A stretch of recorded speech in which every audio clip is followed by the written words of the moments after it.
تو میرے بھائیوں، اس میں کوئی شک نہیں کہ لوگ جادو بھی کرتے ہیں، تعویذ بھی کرتے ہیں،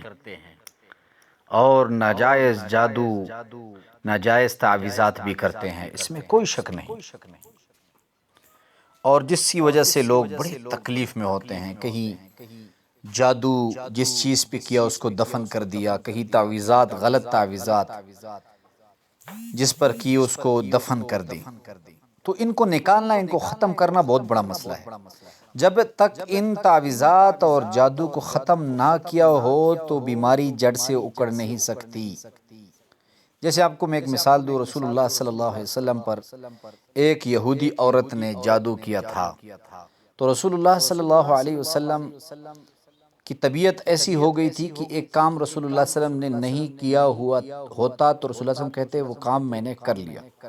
بہرحال رسول اللہ صلی اللہ علیہ وسلم کے بدن اور خاص کر کے سر مبارک میں ہر وقت تکلیف رہتی۔ تو جبرائیل امین نے کہا، یا رسول اللہ،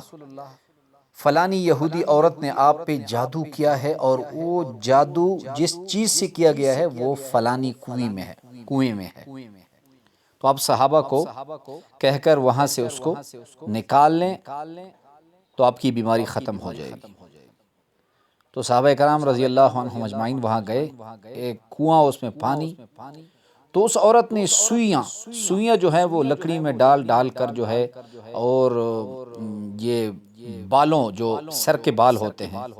اور کنگھی وغیرہ سے رسول اللہ صلی اللہ علیہ وسلم پہ جادو کیا تھا۔ تو بہرحال جب رسول اللہ صلی اللہ علیہ وسلم فرماتے ہیں جیسے ہی وہ گریں کھولی جادو کی، تو مجھے ایسے لگا کہ میری بیماری ختم ہو گئی اور میرا بدن کھل گیا۔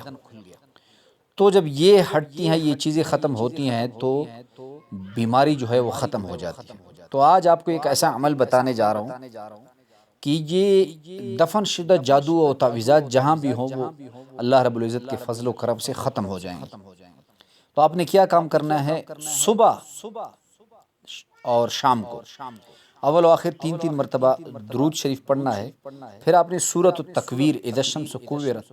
یہ 3 مرتبہ پڑھ کر پانی خود پہ دم کرنا ہے، پھر پانی پہ دم کرنا ہے، اور وہ پانی آپ نے پی لینا ہے، اور اسی طرح شام کو بھی آپ نے وہ پانی اسی طرح دم کر کے اول و آخر 3 مرتبہ درود شریف پڑھ کر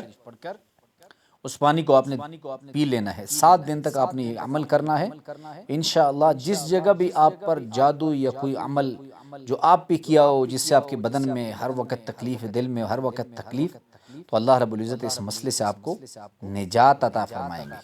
یہ عمل کریں، انشاءاللہ آپ ہمیں دعائیں دیں گے۔